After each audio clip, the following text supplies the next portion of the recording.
किसी ने बहुत ही खूबसूरत जुमला लिखा है।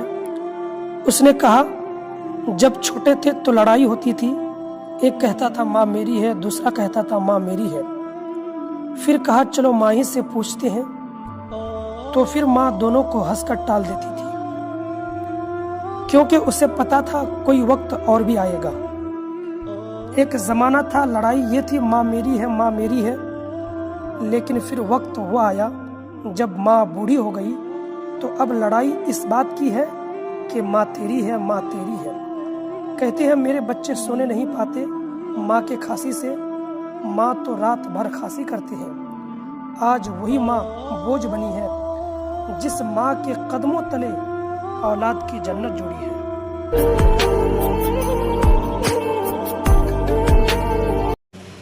दुनिया के ऊपर माँ के प्यार का कोई बदल मौजूद नहीं है। वो कहते हैं कि समंदर के पाताल तक तो शायद कोई पहुंच गया हो, लेकिन माँ का किनारा आज तक किसी को नहीं मिला। माँ जब बोलती है तो उसके लहजे में जिब्रील बोलता है। माँ जब मुस्कुराती है लगता है जन्नत की कलियां खिल उठी हो, और माँ जब औलाद को प्यार से देखती है लगता है कि आसमान से रहमतें उतर रही हो। अल्लाह की रहमतों का मुजस्सम रूप अगर देखना हो तो वो माँ की प्यार का रंग है। कुछ नाफरमान औलाद अपने माँ बाप को, माँ को कहते हैं आपने हमारे लिए क्या ही किया है। तो उससे मैं कहना चाहता हूँ, फरमाते हैं किसी शायर ने कहा है कि वक्त नियमत वो कोई उजरत नहीं मांगी, वक्त नियमत वो कोई उजरत नहीं मांगी, दुनिया से हस्बे ज़रूरत नहीं मांगी।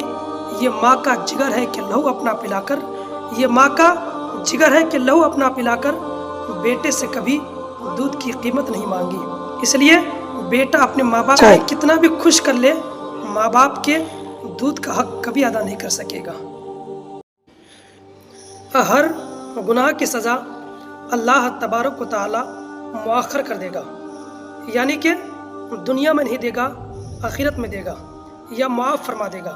लेकिन जिसने माँ बाप की नाफरमानी की, माँ बाप को परेशान किया, माँ बाप को सताया, तो अल्लाह तबारक व तआला जब तक उसे दुनिया में सज़ा नहीं देगा, जब तक उन्हें दुनिया में ज़लील नहीं करेगा, तब तक उसे मौत नहीं आएगी।